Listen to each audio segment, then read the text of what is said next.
رضی T V کے معزز دوستو السلام علیکم دوستو، اللہ پاک نے انسان کو مٹی اور جنات کو آگ سے پیدا کیا۔ جب اس دنیا کے پہلے انسان یعنی حضرت آدم علیہ السلام کو مٹی سے بنایا گیا تو سبھی فرشتوں کو انہیں سجدہ کرنے کا حکم دیا گیا۔ اس میں ابلیس یعنی شیطان بھی شامل تھا، لیکن ابلیس نے انہیں سجدہ کرنے سے صاف انکار کر دیا، کیونکہ ابلیس کے مطابق وہ آگ سے بنا تھا اور حضرت آدم علیہ السلام کو مٹی سے بنایا گیا۔ اس کی نافرمانی کی وجہ سے اسے قیامت تک ملعون قرار دے دیا گیا اور اس کے گلے میں لعنت کا پٹا پہنا دیا گیا۔ لیکن ابلیس کون تھا، کہاں سے آیا تھا اور اس کے والدین کون ہیں، اور یہ ایک جن ہونے کے باوجود فرشتوں کا سردار کیسے بن گیا؟ آج کی اس ویڈیو میں ہم آپ کو ابلیس کے بارے میں مکمل تفصیل سے بتانے جا رہے ہیں، لہٰذا آپ سے گزارش ہے کہ ویڈیو کو آخر تک ضرور دیکھیے گا۔ دوستو، ابلیس کے والد کا نام جلیبہ تھا۔ اس کا چہرہ ایک شیر کی طرح تھا اور وہ بہت زیادہ بہادر تھا، اس لیے اسے شاشین کا لقب دیا گیا۔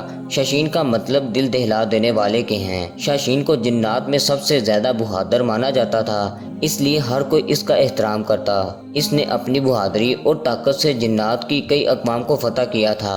ابلیس کی والدہ کا نام تبلیس تھا۔ اس کی شکل ایک بھیڑیے کی مانند تھی۔ یہ بھی اپنے شوہر ہی کی طرح اپنی بہادری کے لیے بہت زیادہ مشہور تھی۔ اس نے اپنے خاوند کے ہمراہ بہت سی جنگوں میں بھی حصہ لیا تھا۔ جنات کی قوم کا ماننا تھا کہ ان دونوں میاں بیوی کے ہوتے ہوئے جنات کی اس قوم کا کوئی بھی بال بیکا نہیں کر سکتا۔ جب ان جنات کی بغاوت حد سے زیادہ بڑھ گئی تو اللہ پاک نے اپنے فرشتوں کو حکم دیا کہ جا کر جنات کے اس گروہ کا خاتمہ کر دیں۔ اس کے بعد اللہ کے حکم سے جنات اور فرشتوں کے درمیان بہت بڑی جنگ ہوئی۔ فرشتوں اور جنات کی اس جنگ میں ابلیس کے ماں باپ بھی شامل تھے۔ دوستو، اس جنگ میں جنات کو بہت بری طرح شکست ہوئی۔ فرشتوں اور جنات کے درمیان زمین آسمان کا فرق ہے۔ جنات کا فرشتوں سے کوئی مقابلہ نہیں۔ دوستو، جنات اور فرشتوں کی اس جنگ میں جن جنات کو قیدی بنایا گیا ان میں ابلیس بھی شامل تھا۔ اللہ پاک نے اس کے بارے میں حکم دیا کہ اس کی اچھے سے تربیت کرو اور اسے دنیا و جہان کو سمجھنے اور اپنے خالق حقیقی کی عبادت کرنے کا درس دو۔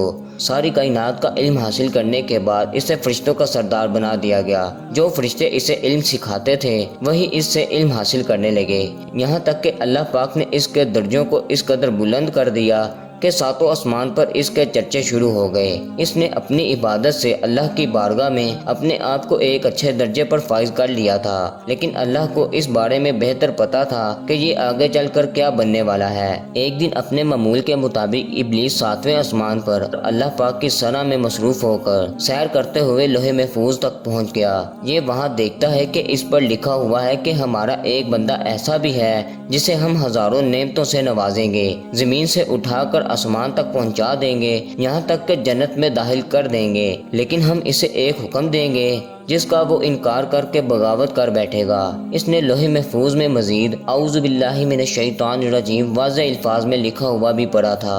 ابلیس اس عبارت کو پڑھ کر 2000 سال تک روتا رہا کہ آخر ایسا کون بدبخت ہوگا جو اللہ پاک کے حکم کی نافرمانی کرے گا۔ اس کشمکش میں یہ اللہ پاک کی بارگاہ میں حاضر ہوا اور عرض کی کہ اے اللہ، بھلا ایسا احسان فراموش کون ہو سکتا ہے جو تیرے حکم کی نافرمانی کرے گا، جسے شیطان کا نام دے کر اس سے پناہ بھی مانگی جائے گی۔ اللہ پاک نے ابلیس کو بتایا کہ ایک ایسا بھی ہوگا جو ہزاروں نعمتیں حاصل ہونے کے باوجود ہمارے ایک حکم کی پیروی نہ کرنے کی وجہ سے دنیا جہاں میں رسوا ہوگا۔ ابلیس نے کہا کہ مولا، میں اس کو دیکھنا چاہتا ہوں۔ اللہ پاک نے ارشاد فرمایا کہ تو اسے جلد ہی دیکھے گا۔ ہزاروں سال ابلیس اس شیطان سے ملنے کی آرزو کرتا رہا۔ اسی دوران اسے خبر ہوئی کہ زمین کی مٹی سے ایک پتلا تیار کیا جا رہا ہے جس کا نام آدم ہے۔ آخرکار وہ دن آ گیا جب حضرت آدم علیہ السلام کو مٹی سے بنا کر ان میں روح پھونک کر انہیں زندہ کیا گیا اور تمام فرشتوں کو یہ حکم ہوا کہ حضرت آدم علیہ السلام کو سجدہ کرو۔ تمام فرشتوں نے حضرت آدم علیہ السلام کو سجدہ کیا، لیکن ابلیس نے اپنی انا میں آ کر سجدہ کرنے سے انکار کر دیا اور کہا میں اس سے افضل ہوں، میں اسے سجدہ نہیں کروں گا۔ اللہ پاک نے پھر اسے بتایا کہ لوح محفوظ پر جس شیطان کے بارے میں لکھا ہے وہ تو ہی ہے۔ تو نے میرے حکم کی نافرمانی کی ہے، اس لیے قیامت تک تو ذلیل و رسوا ہوتا رہے گا اور لوگ تجھ پر لعن طعن ہی کرتے رہیں گے۔ اللہ پاک نے ابلیس کو قیامت تک کے لیے مہلت دے دی کہ وہ جو چاہے کر سکتا ہے، اسے بالکل کچھ بھی نہیں کہا جائے گا، لیکن بروز قیامت اس کو بھی موت کا ذائقہ چکھنا ہے اور اس کی موت اس قدر دردناک ہوگی جس کا اندازہ کوئی بھی نہیں لگا سکتا۔ روایات میں آتا ہے کہ جب قیامت کے نزدیک دوسرا سور پھونکا جائے گا تو اس وقت اللہ پاک شیطان کو موت کا مزہ چکھائے گا۔ اس کے بعد شیطان کو ہمیشہ ہمیشہ کے لیے جہنم کی آگ میں دھکیل دیا جائے گا۔ آخر میں اللہ سے دعا ہے کہ اللہ ہم سب کو شیطانی وسوسوں سے محفوظ فرمائیں، آمین۔